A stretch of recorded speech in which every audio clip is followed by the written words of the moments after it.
Hey everyone, geophysicist Stefan Burns. As many of you now know, there has been an unusual sequence of events that's unfolded over the past few days.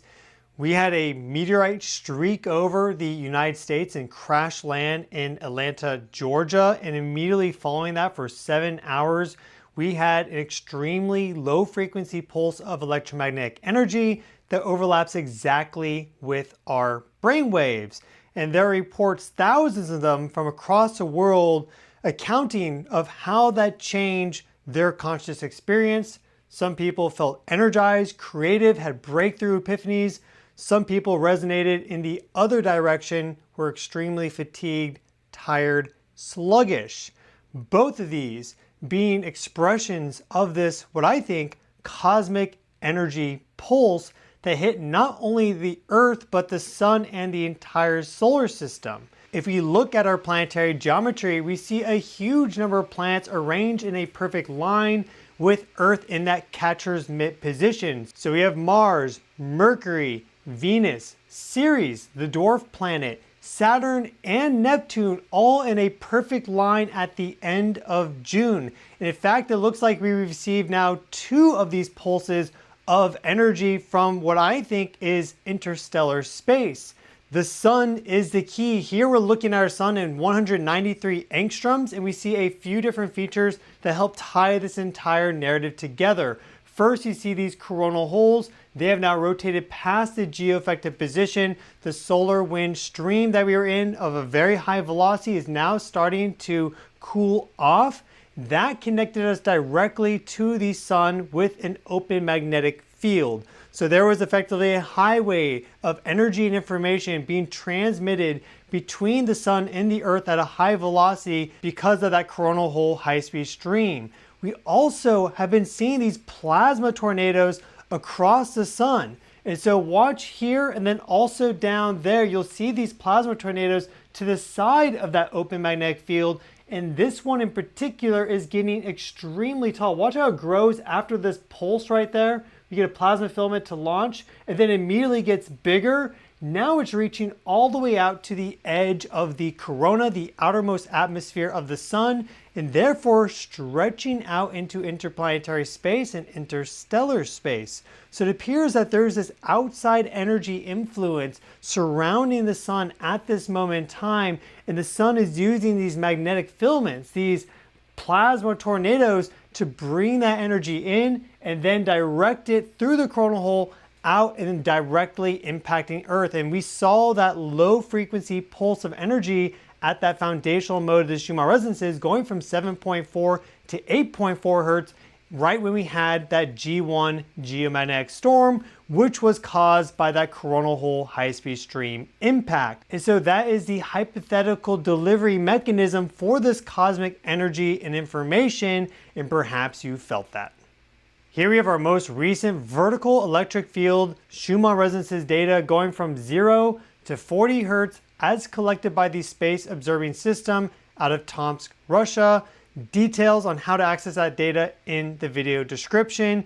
And this is all universal time +7. We see our power legend over here to understand the intensity of the signal that is graphically displayed in this spectrogram. And so if you go up into the red and the white section, it's a very high intensity, higher power, higher strength, whereas blue, there is low intensity, low power, low strength. Now, if I scroll over, we'll actually see about the past 48 hours. Here we see the Schumann resonances as they normally are. This part of the light spectrum going from 0 to 50 hertz or so typically just has the Schumann resonances as the main only feature, unless there happens to be a thunderstorm that passes over the observation station. Then you get this big pulse of energy. Well, we see that they were normal. This is foundational mode at 7.8 hertz. So you see there's a range to that frequency, about 7.2 to 8.8 hertz. Then you have mode 2 there at 14 hertz approximately, mode 3 at 20 hertz, mode 4 at 25 to 26 hertz, mode 5 at 33 hertz, and then mode 6 at 39. They apply a filter to everything below 32 hertz, making mode 5 and 6 difficult to see with this data. But our foundational mode is very, very clear. Look at how all of a sudden we had this shift in the energy going from a normal, fairly narrow band of enhanced power, but just moderately so, to a much wider band and of a much higher intensity. And that frequency shift right there is from 7.4 hertz to 8.4 and then back. It looks like we just had a second pulse of the same energy, though not as coherent and organized. And so you may have been feeling that. I definitely felt this first one very strongly, had some breakthrough epiphanies as a result of that, thank God. And then this one also came through, though a little bit more noisy, but it also came through at a higher frequency. So we see these frequencies reaching towards the higher modes, even going to 33 hertz. So perhaps you were resonating with that energy and you were able to climb that step ladder of consciousness by developing very coherent and stable, harmonious, stacked brainwave states. And you're more likely to do that if you're in a very calm parasympathetic nervous system with clear cognition. Something that helps with that is spirituality. This is available on wildfreeorganic.com/store or also earthevolution.com/store. And this is simply just 4 herbs. It's purple lotus flower, mugwort, chamomile, passion flower. You drink this, you go to sleep, you will have some very intense dreams, even perhaps lucid dreams. And I know that my dream activity last night was off the charts. I woke up actually crying that my father basically had this terrible accident, and then I was there holding him as he just slowly slipped away. So some really powerful, potent energies, not only from a Earth geophysics standpoint, from this cosmic pulse and just how she's responding. We're seeing record flooding in Paris, also in China, huge heat waves, 5 inches of rain dropped in West Virginia just in an hour. We are also having this emotional release of energy. Jupiter now is in Cancer, where it'll be for the next year, and it is exalted there, so prepare for that. Here we have our real-time solar wind data for the past 7 days as observed at the L1 Lagrange point, which is 1% of the distance from the Earth to the Sun, and this is on the ecliptic plane, which is the main plane that the solar wind kind of undulates up and down over as it spreads out into interplanetary space, not only interacting with Mercury and Venus and Earth and Mars, but all the planets, even going out to the trans-Newtonian objects like Pluto, Eris, and Sedna. So all the planets are receiving this energy, by the way.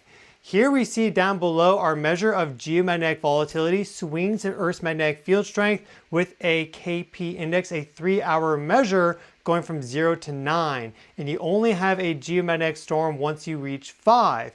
So we actually see here right at the turn of the 27th universal time, there going from 2100 to 3 a.m. on the 27th, these KP values of 5 and also 5.33. So a 6-hour G1 geomagnetic storm because of the solar wind velocity here being so high at 750 kilometers per second or so. Density slowly dropping down, as is common with a high-speed stream. Typically they have a low plasma density.